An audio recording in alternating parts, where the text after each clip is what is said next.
Okay, hello folks. I can see there's a few of you here already. So would somebody please be kind enough to let me know that you can actually hear me? So if you could just type something into the little box there on the right-hand side of your screen, I think, just to say, yes, you can hear me. That would be awesome. Great. Oh, someone's told me now I'm probably going to mispronounce your name, so I'm going for Sarika, but I apologize if I've mispronounced your name. Hey, oh, I've got a few people popping up saying they can hear me. Great.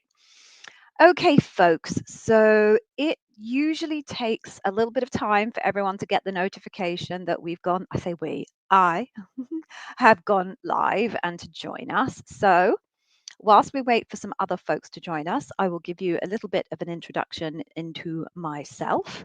And then when we've got a few more join the session, we can kick off.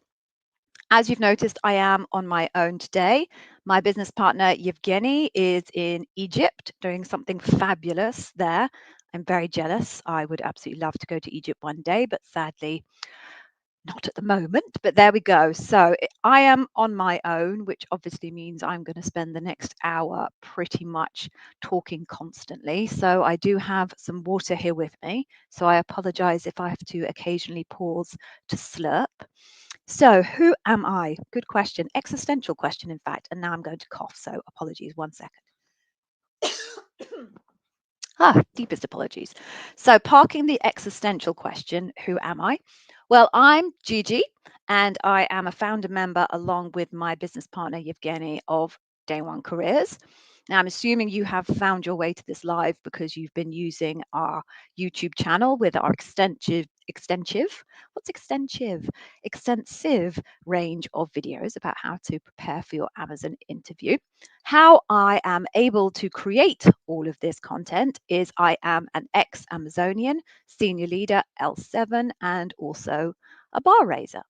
So for those of you who don't know, although I'm sure by now you probably do, a bar raiser is someone who has to work hard to qualify to effectively facilitate the interview process. So a bar raiser doesn't get involved until someone makes it to loop. And then they, in most part, take part in the interview process and then facilitate the debrief, making sure everyone gets a chance to speak, making sure everyone recognizes the standards that we are looking for. Because I don't work there anymore. And then ultimately tries to bring everyone to a decision. The bar raiser has power of veto. So if the hiring manager wants to hire someone, but the bar raiser does not agree, then that person cannot be hired. One of the great things about a bar raiser is you get a perspective of the interview process across a huge swathe of the organization.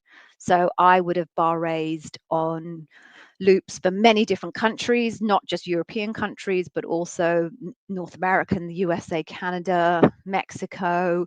I think I did an Australia one once, definitely did a JP one.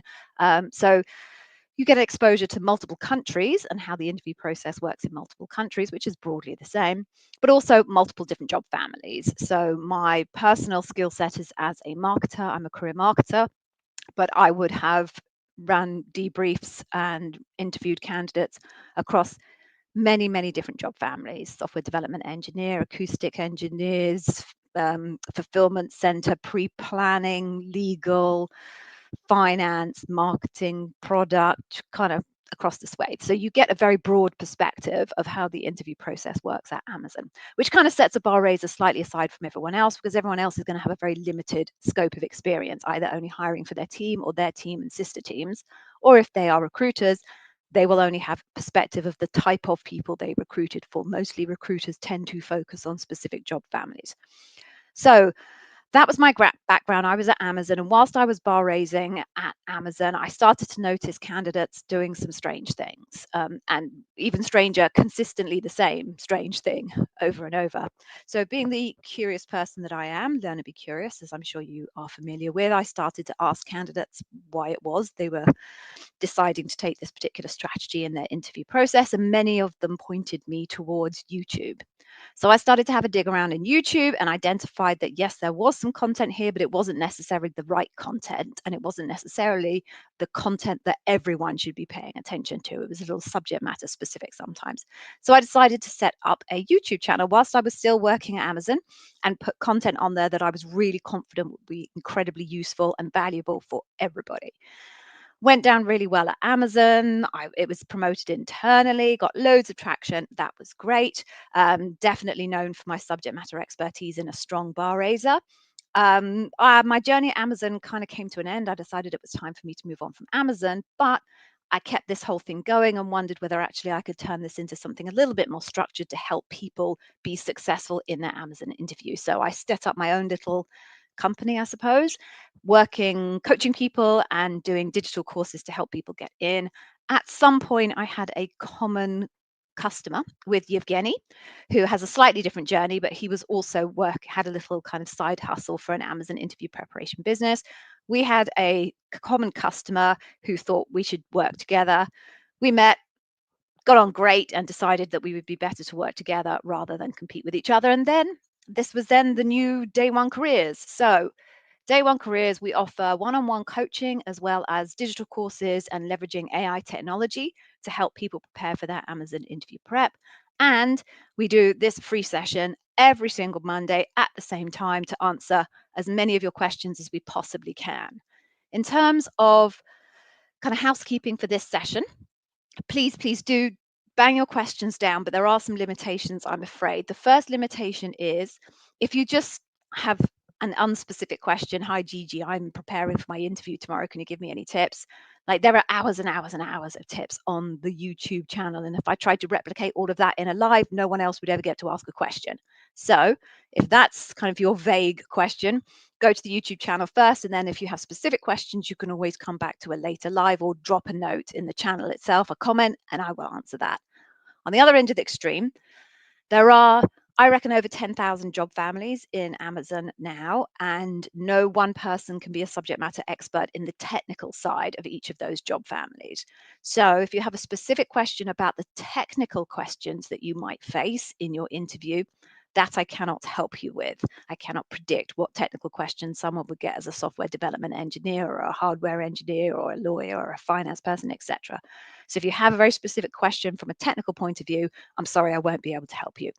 Anything in between, I should be good for. So the way this process works is you just put your questions in that little box on the right-hand side. There is character limits.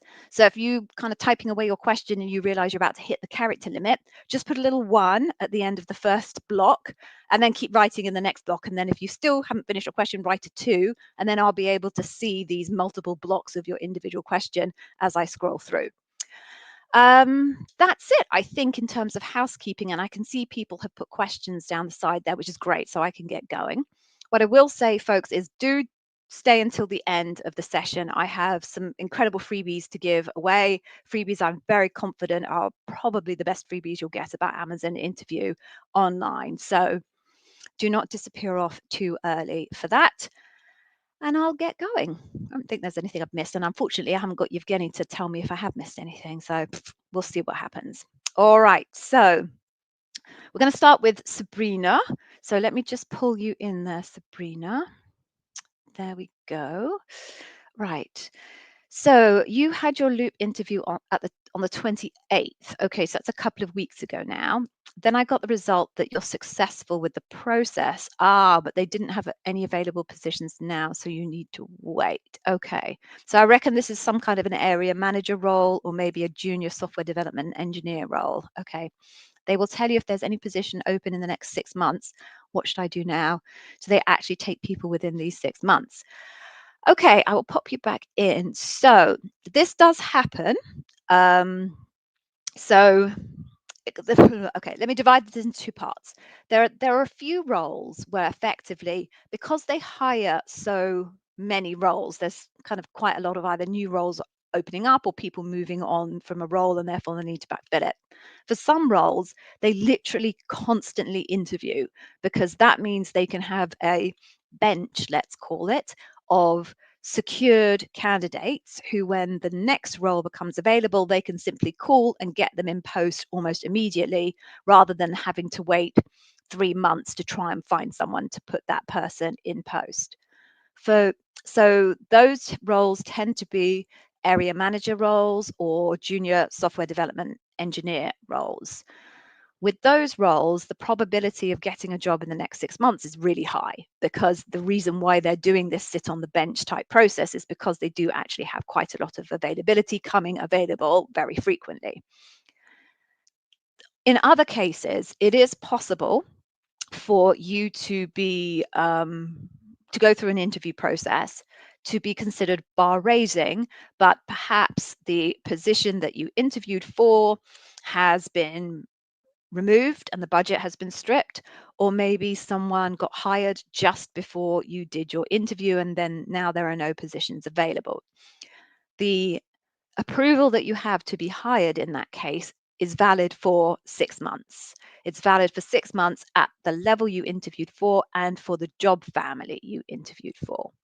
The probability of finding another role in the next 6 months for those types of role is very variable, because it depends on how specialist that type of role is. There are roles like marketing, let's say L5 marketers, pretty common, right? There's quite a large job family around that.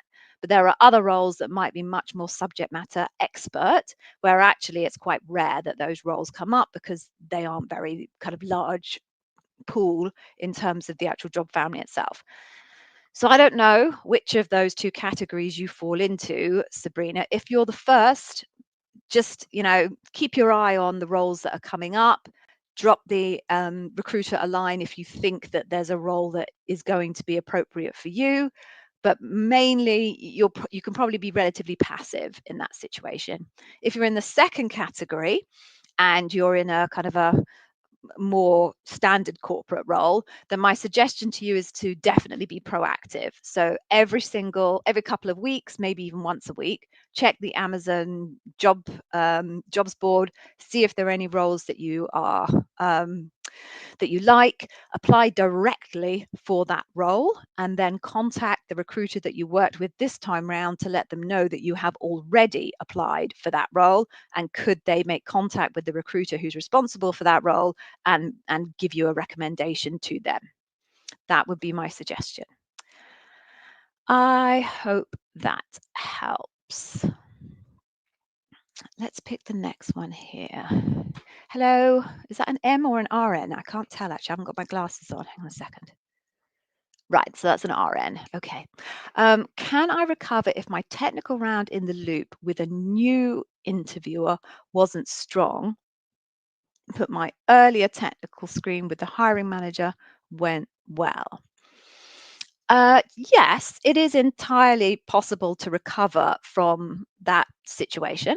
The hiring manager and the other interviewer would end up having a conversation about how you did in both technical interviews, and having some kind of a debate discussion about what might have driven your stronger performance in one and your weaker performance in another. I think the other part is also the leadership principles. So you're saying, I can see you're a BI engineer.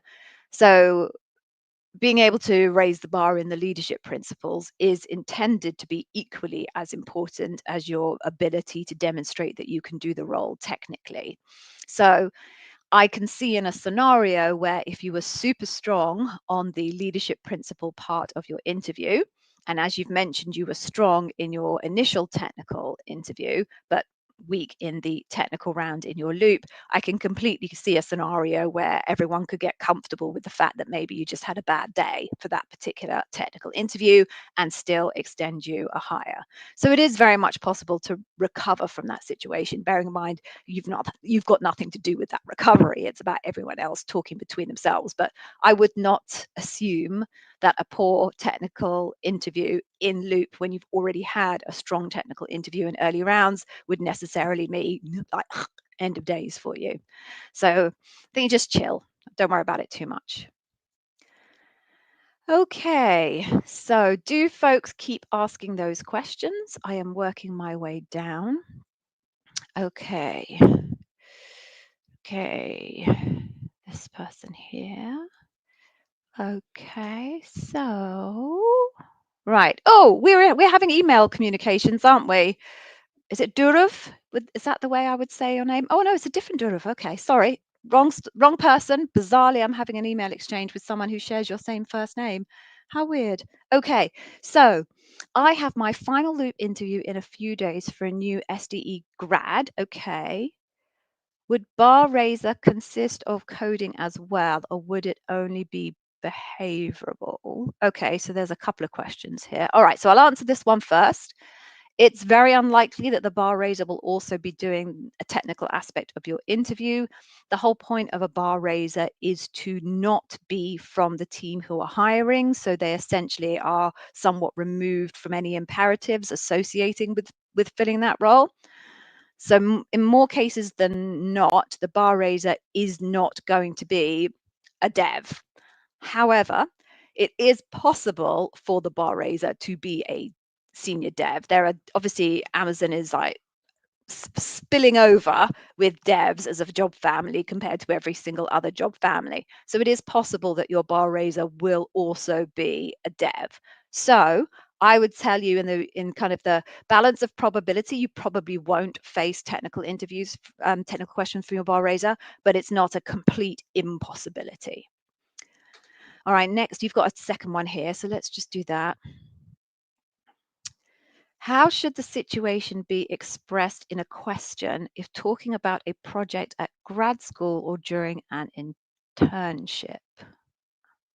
Okay, I don't really understand the question and what you mean by that. So when you say how should the situation be expressed, I don't understand why that question is any different from how the situation should be expressed if someone is talking about a particular work experience.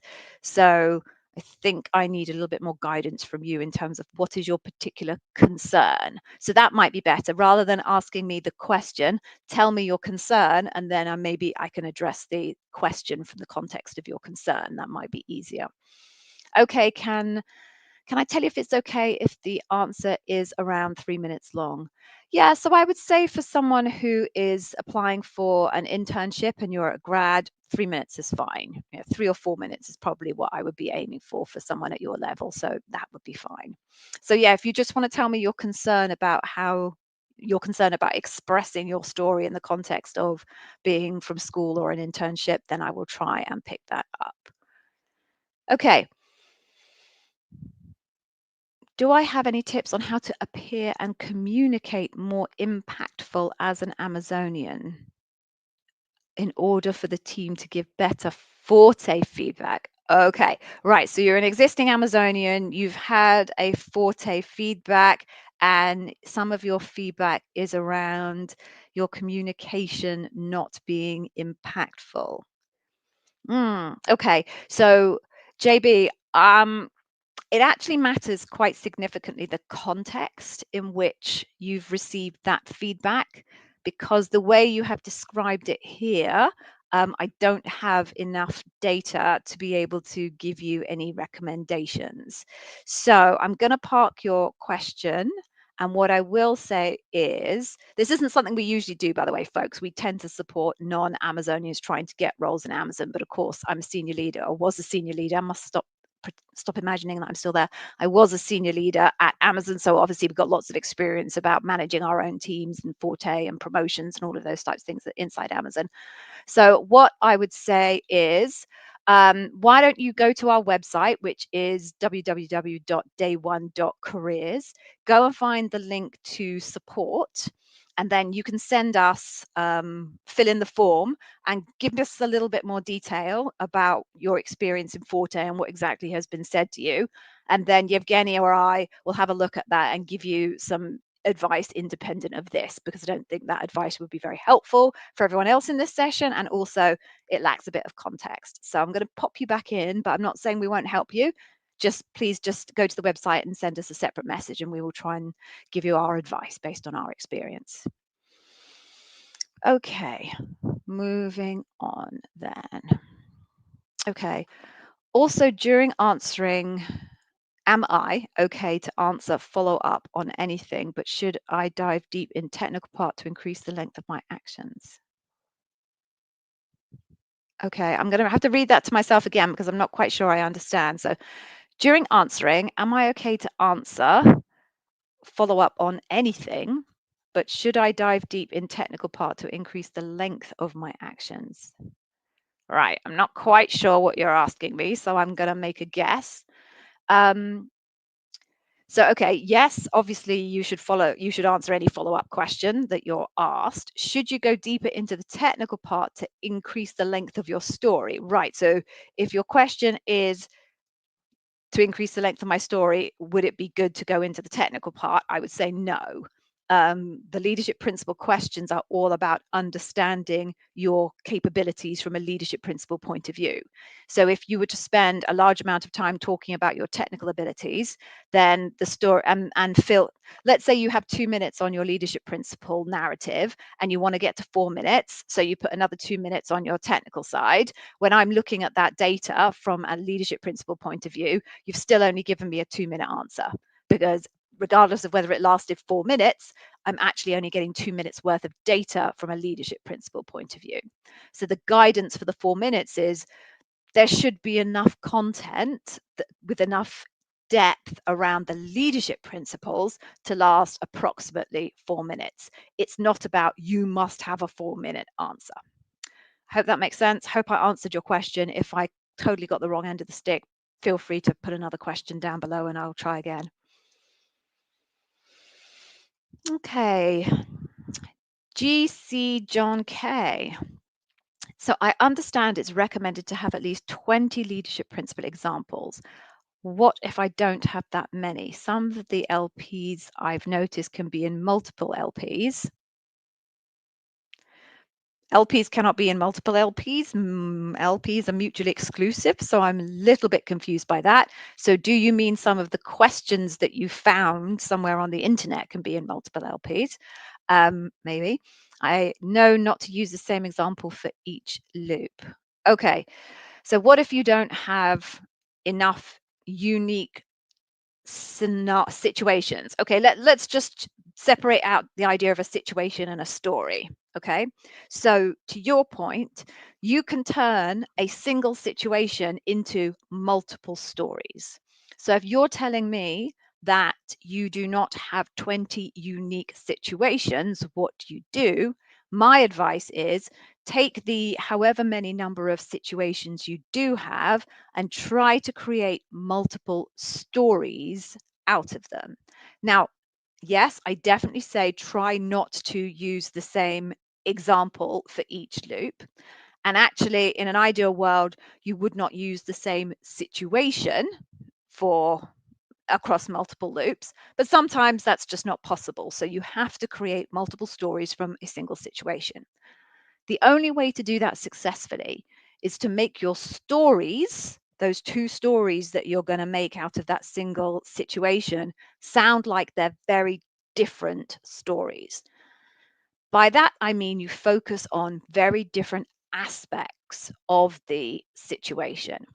So the example that I like to use that I think is really helpful is if you imagine that you are a Amazon ads account manager and the situation is that you have promised a customer a particular amount of impressions from a campaign and those impressions have not delivered.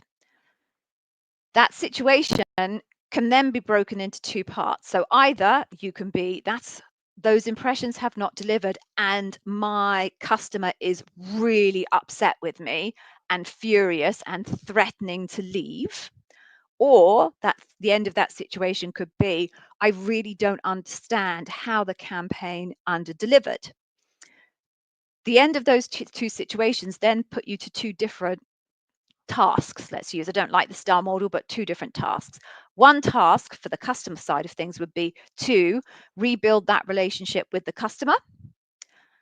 On the other side of it, where you were worried about, I don't understand how this didn't under-delivered, your task would be to find out how this under-delivered. So now we've got two different stories coming from the same overall situation. One story, you talk all about the customer and how you try and rebuild the relationship and everything that you do and all the efforts that you go to, going way above and beyond anyone's ever expectations to try and rebuild that relationship with the customer. In the other story, it's all about your analysis and all of your deep digging into the data to try and find out why the campaign underdelivered.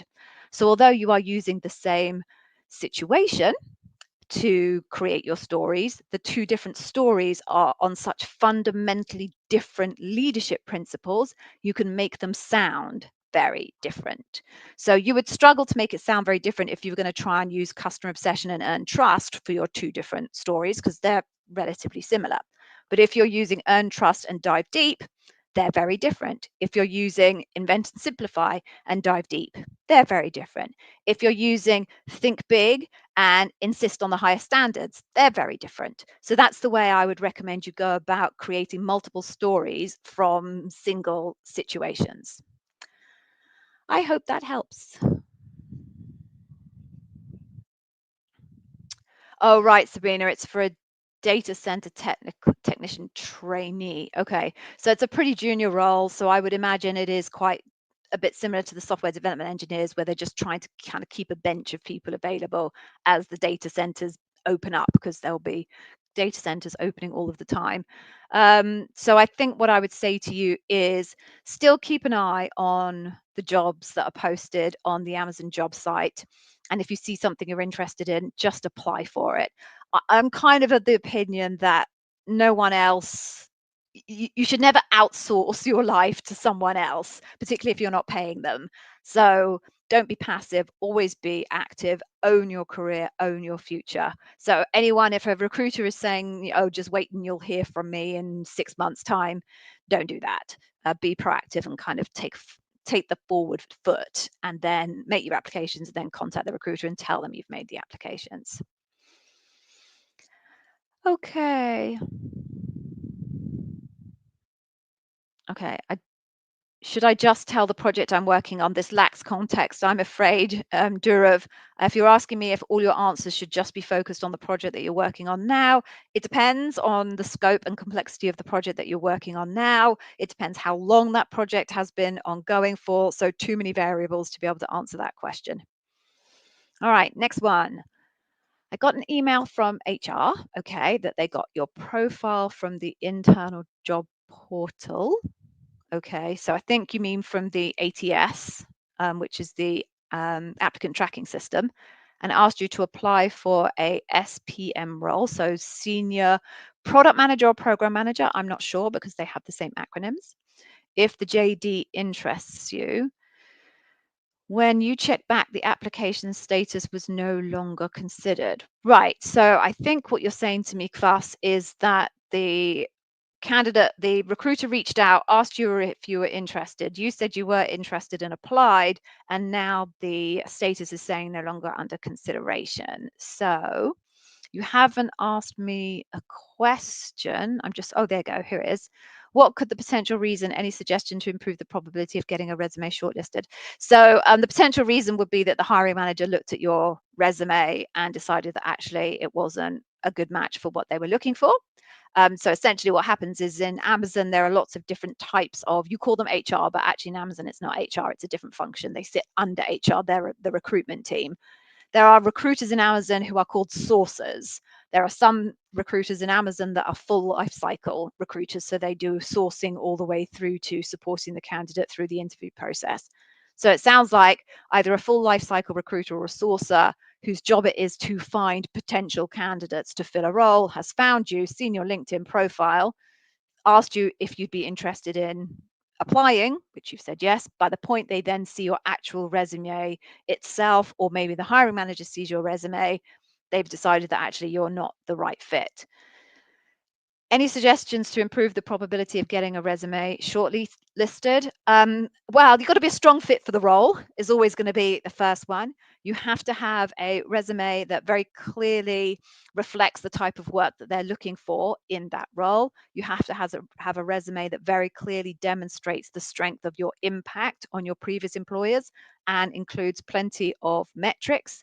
You also need a resume that reflects the scope and complexity of the role that you're applying for. So those are the big ticket items that you need to be thinking about when you are applying for a role.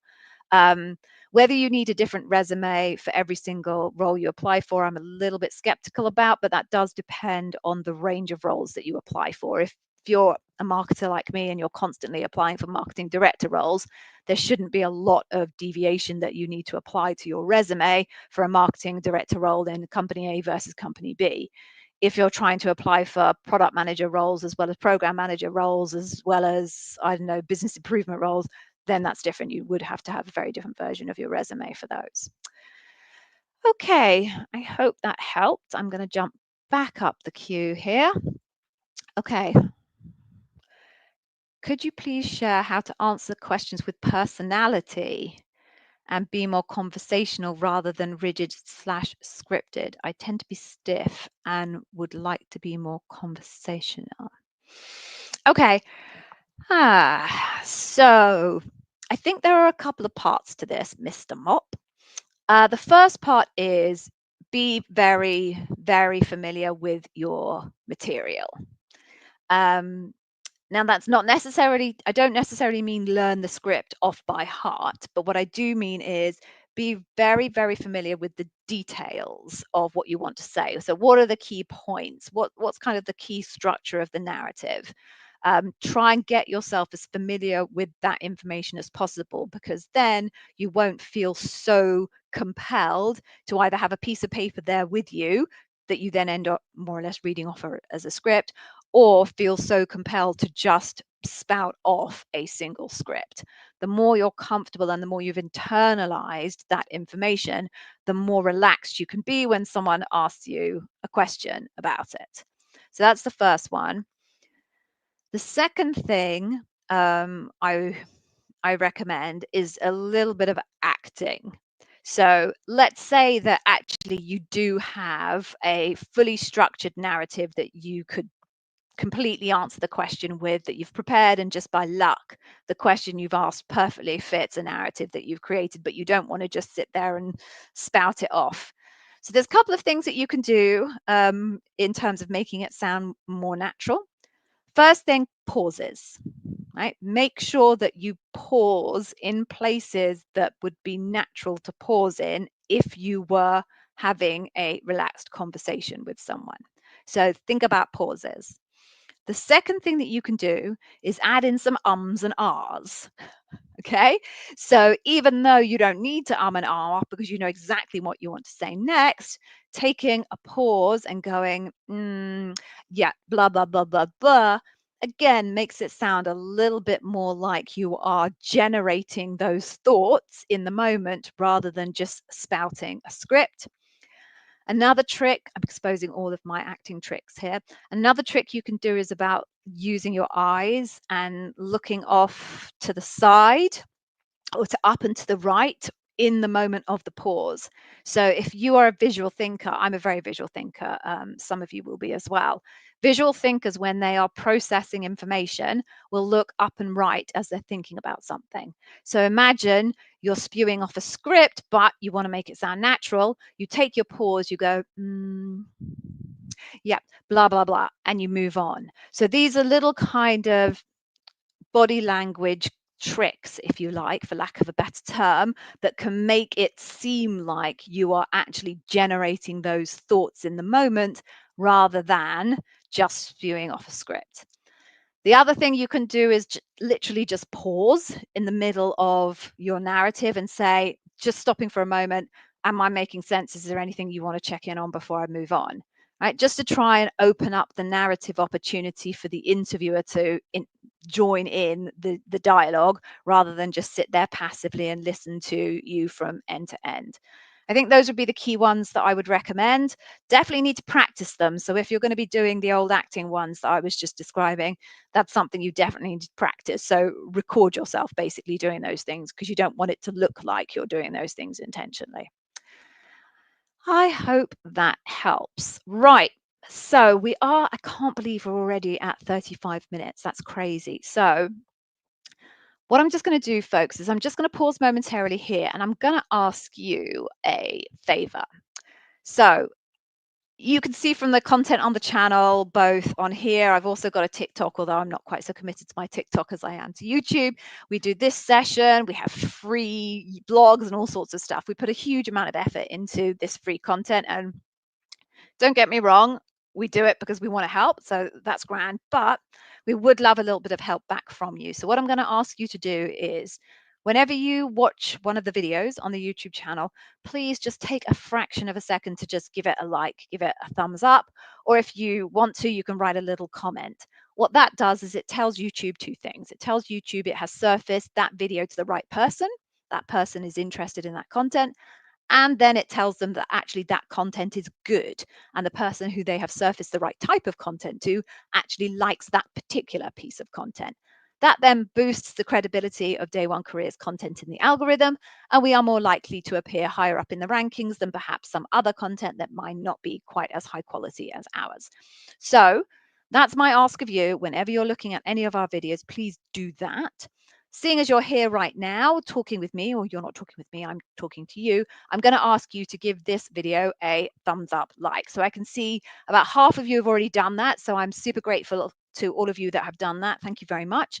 I'm going to ask the other half if you would please spend a millisecond giving me a little bit of a like. Sometimes I get kind of graphic. Oh, there we go. Here we go. Yay.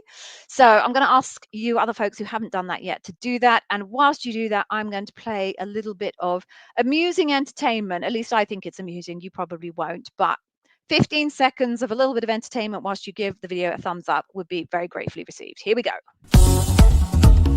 Live to stream. Live to stream. Live to stream. There we go. Short and sweet. Hopefully that wasn't too painful. Gigi doing disco dancing. So I can see I've got a few more likes, but not everyone, because I can see here how many people have liked it. So if you have yet to like it, despite me begging you to do that, then I'm a bit disappointed. But I guess life is full of disappointments. So we are now going to move on, and I'm going to take some more questions from you folks. Right, let's just pick this one. So I'm not even going to try pronouncing your name. I'm really sorry. I hope you're not offended, but I absolutely know I would make a dinner out of that. So apologies, but I am going to answer your question. So is it true candidates typically receive a scheduling link for the next round at the end of the phone screen with the recruiter if things go well? If not, should I be preparing for a potential no?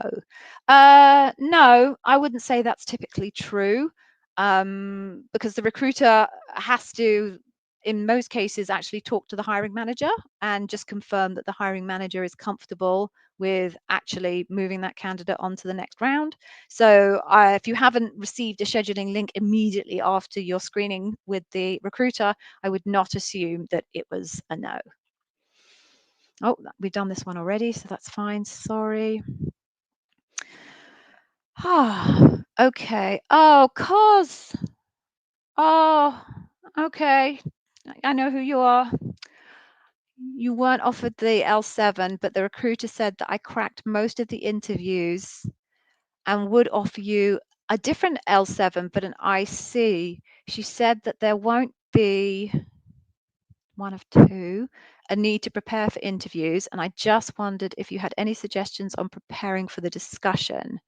Would they also come back saying that there isn't a role available? How should I be? All right. Okay. So yeah, I know exactly who you are, and I'm sorry to hear that. But at the same time, let me just flip back here. If the recruiter is talking about offering you another position as an L7, but an IC L7, then I think it's very unlikely for them to come back to you again after that and say, oh, actually, there's no L7 IC available. That seems like a super waste of time. So I can't see that happening. So I think we need to assume that there is definitely an L7 IC role available for you. So then your next question is about kind of how do you prepare for that conversation with the hiring manager? So I know that the recruiter is telling you it's not another interview. Don't worry about it. It's not, but you always need to be prepared for the worst case scenario. So what I would say is, look, just get your head around and refresh your memory on all of the things that you prepared for the actual interview. The other thing I would say is definitely get hold of the job description for the L7IC and really, really get familiar with the nature of the role, because essentially you're in a position where this hiring manager, if it's a different hiring manager, is facing a situation where somebody applied for a role that was not their role, and now they're being passed over to this hiring manager as someone the bar raiser thinks should be taken on as an L7IC. So you're kind of, I'm not going to say sloppy seconds because that's really nasty. I don't mean that. But this person is essentially taking on someone who, or meeting someone who didn't originally apply for their role. So what you're really going to need to do is convince this person that you are actually really interested in that role. So get the job description and really dig into it and really build yourself a narrative as to why this particular role would actually be really appealing to you.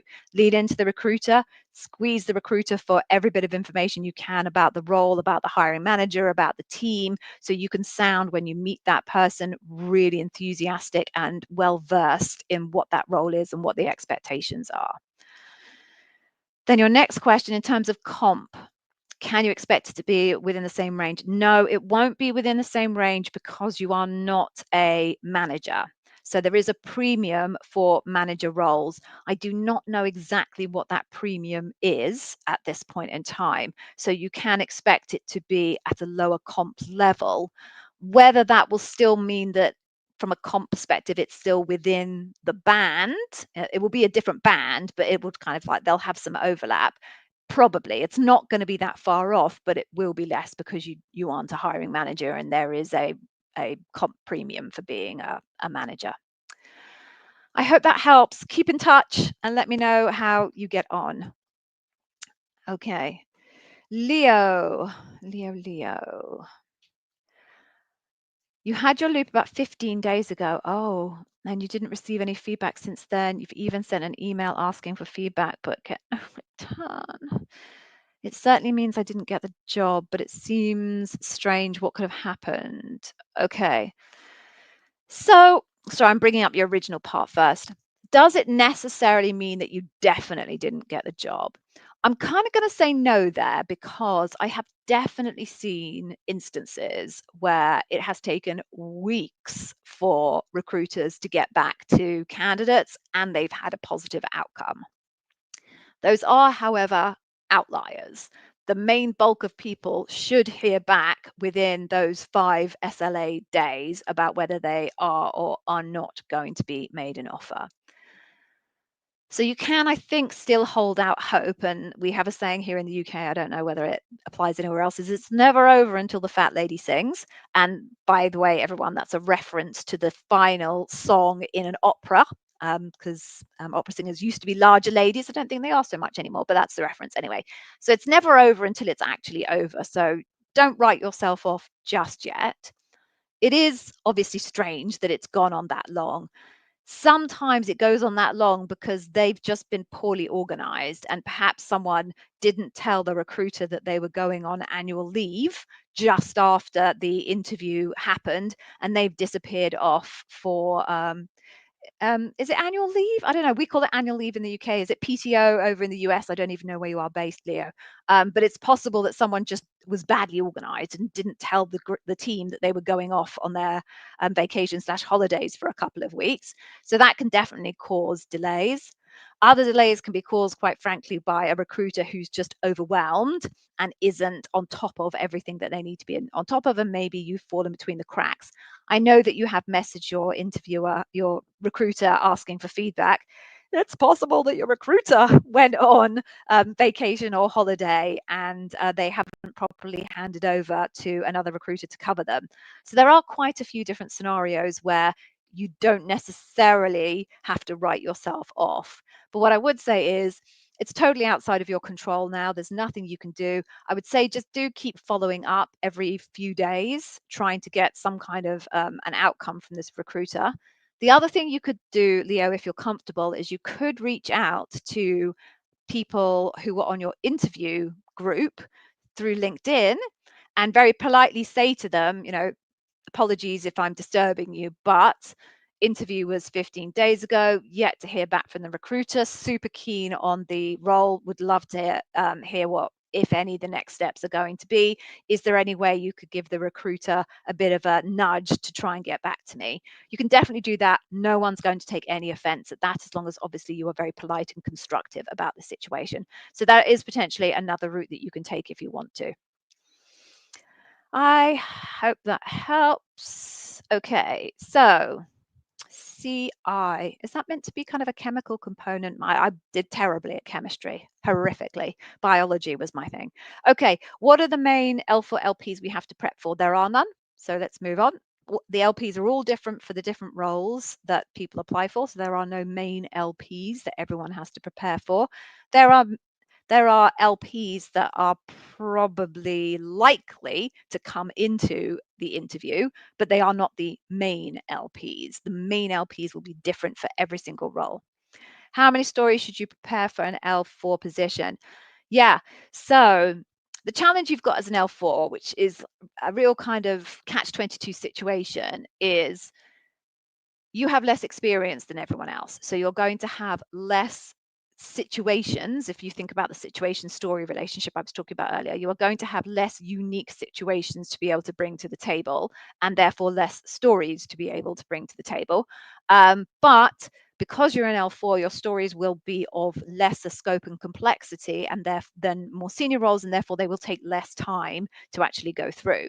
So unfortunately, L4s are very likely to find themselves asked more questions than, let's say, an L6 or an L7, because an L6 and L7 will simply take more time in answering questions. So from an L4 point of view, if you are being interviewed for, let's say, an hour, I personally, when I was interviewing L4s, L5s, could easily make my way through 5 or 6 questions in a single hour's interview.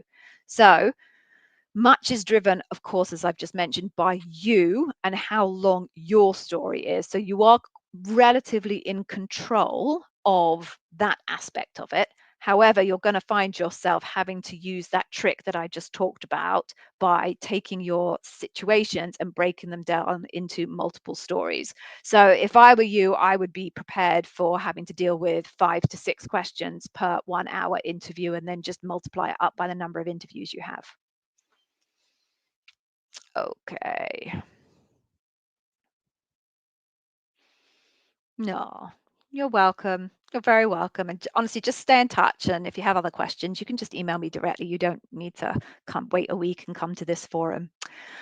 Okay, folks. So there are no more questions on the chat.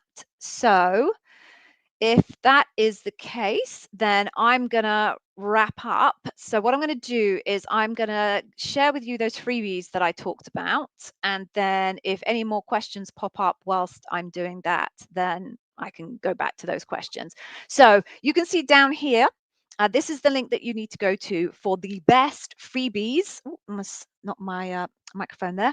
For the best, I don't know why I still have that. I had that ages ago. Look, my fabulous microphone here, but I never use it. So really I should get rid of it, because all I do is knock into it and it gathers dust. Yes, best freebies available on Amazon interview preparation. I promise you, I'm convinced of it. So at the end of that link, and I'll go through it really quickly because I'm sure you will now want to go off and do something else.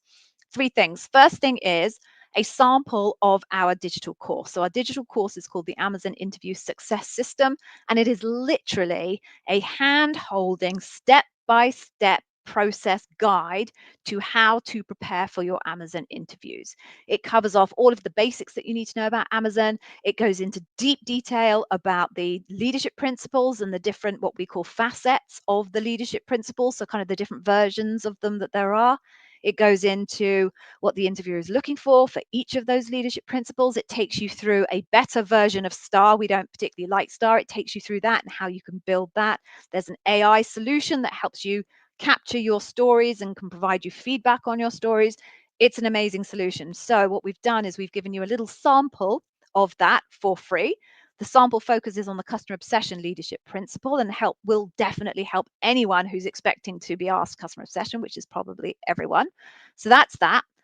The second thing on offer at the end of that freebie is what we call the interview preparation tool pack. That's a list of plausible Amazon interview questions. So it's not the actual questions, because we would get sued if we shared those with you, but they are good enough to be able to be used for practice and based on our expertise and what we know interviewers tend to ask. So you can get that, you could download it, and then you can use that for practice, and it's awesome.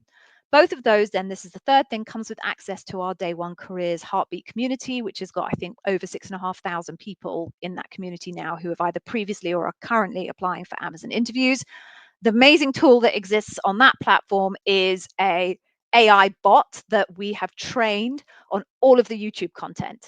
So if there's anything that you want to know and it exists in YouTube, you can ask our bot, Andy, and he will be able to answer that question for you rather than you trawling through YouTube, my content, other lesser Amazon interview preparation content to look for that answer. You can just go to the Heartbeat community and ask Andy, our bot, and he's very, very likely to have the answer for you. So those are the freebies. So please do go to that link. We've still got a few minutes and I've got a couple more questions pop up. So I'm going to do those questions. So, oh, Gail. Hi, Gail. I'm a Gail as well, but I'm spelt Gail differently, but you're a GD and I'm a GG. So, hey, Gail, you've got a bar raiser round for a vendor specialist. Okay. What kind of questions can I expect? So I have no idea what questions you can expect.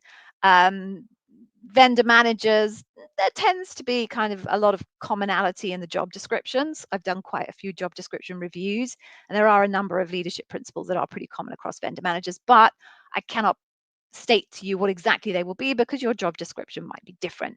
So I don't know what key leadership principles they're going to be looking for in your interview. I don't know which of those leadership principles will be assigned to the bar raiser, and then I cannot predict which of the up to 30 questions the bar raiser has an option to choose from, they will choose to ask you. So I'm afraid, Gail, that is an impossible question for me to answer. But what I would say is go through your job description, review it line by line by line by line by line, and pay attention to the language and see what leadership principles you think that language is indicating. Add them all up, stack rank them, and that will give you a sense of, if you've got it right and if you understand the leadership principles, what the most talked about leadership principles are in the job description and what the least talked about leadership principles are in the job description. And then, if you want to, you can then make sure you really, really focus on the top ones because it looks like they're probably going to be the most important ones. And that doesn't mean to say the bar raiser is going to ask you those. They don't necessarily ask you the most important leadership principles, but at least to give you a view of the leadership principles that are more likely to come up in your interview. Okay. Sosa, I hope I've got that right. I'm really sorry if I haven't. You have your recruiter screening today. Okay, you left your job in Jan, so you've got a gap. Okay. Will the recruiter be addressing this? And if so, what's the best way to handle it? Okay, so I don't know if the recruiter will address that gap, particularly because I haven't seen your resume, so I'm not sure if you make any reference to the actual gap in your resume or not, or if it's obvious from your resume why there's a gap, i.e. if you were part of a company that had very well publicized layoffs, they would already know, they would probably assume and then probably not cover that off. So I cannot tell you whether they will actually cover it off. If so, what's the best way to handle it? It depends. It depends on why you chose to leave your job. I'm personally of the opinion that honesty is generally the best policy. Obviously, you want to craft a narrative that puts that honesty in the most positive light possible.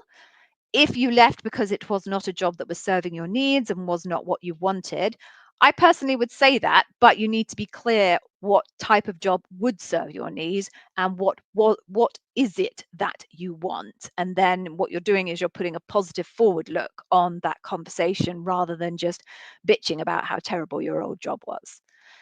So I hope that helps. Let's have this last one here. Okay. Okay. Your situation is similar for an L4 IC in EMEA. Okay. Are you allowed to apply for similar roles outside EMEA? Will the HR outside EMEA identify you as a candidate loop application? All right. I don't know what you mean by a candidate loop application, and I'm wondering if I have instantly forgotten a key point of Sabrina's question. So right. So can you apply for L4? Oh, I see. Right. So Sabrina was on a wait list, 6 months. Right. Can you apply for roles outside EMEA? Yes. Does the offer still apply in a different region? That's a good question. I'm relatively confident that the offer stands for the same job family and job level, regardless of what region you are applying for, because in theory, the level is meant to be the same globally. You know, the way you judge the bar of an L6 in North America should be the same level as you judge the bar in Mexico, let's say. That's the theory. Personally, I don't actually believe that happens, but that is the theory. So if that's the theory, then yes, your kind of pre-approval from a bar raiser should still apply regardless of the region. And yes, they will be able to see that you have you have an offer, an approved offer from a bar raiser when they look at the system. I think that's what you were asking me. Okay, I'll do this one last one and then I think we'll wrap up. So is a postgraduate or an MBA mandatory criteria? Because you see them as preferred in most JDs. Okay, Kvass, well, you know, the key word there is preferred. If it was mandatory, it would be in the basic requirements, but it's not in the basic requirements, it's in the preferred requirements. So the only answer to your question is no. Unless it's in the basic requirements, it's not mandatory. Okay, everyone. So I think we're going to be done for today. Thank you very much for joining. I hope that wasn't too all Gigi's voice. And for those of you with interviews coming up, I have my fingers very tightly crossed for you. Good luck. Oh, sorry. Isosa has a question. Oh, Isosa, you were laid off and you're worried that it would look bad. No, no, no. Look, the world is falling apart. Everybody knows that the job market is an absolute shit show at the moment, and many people have been laid off. Do not worry, you are one of hundreds and hundreds of thousands of people, and the recruiter will be very sensitive to that. Amazon did their own massive layoff, so no, don't worry about it. You'll be fine. Don't stress about that bit. There are many things to be stressed about in the Amazon interview, but I promise you that is not one of them. Okay, so I hope that reassures you. I am now going to go and have my evening meal with my family. Thank you very much for joining, everyone. As I said, if I have missed anything or if anyone comes up with any questions after this, do feel free to just drop it in the comment section on any of the videos. I tend to be able to get back to you within 24 hours. So please do stay safe, everyone. If you are celebrating Easter over the next couple of days, then, or next weekend, isn't it? Happy Easter, peace, blessing to everybody, and stay safe. I hope to see you all soon. Bye.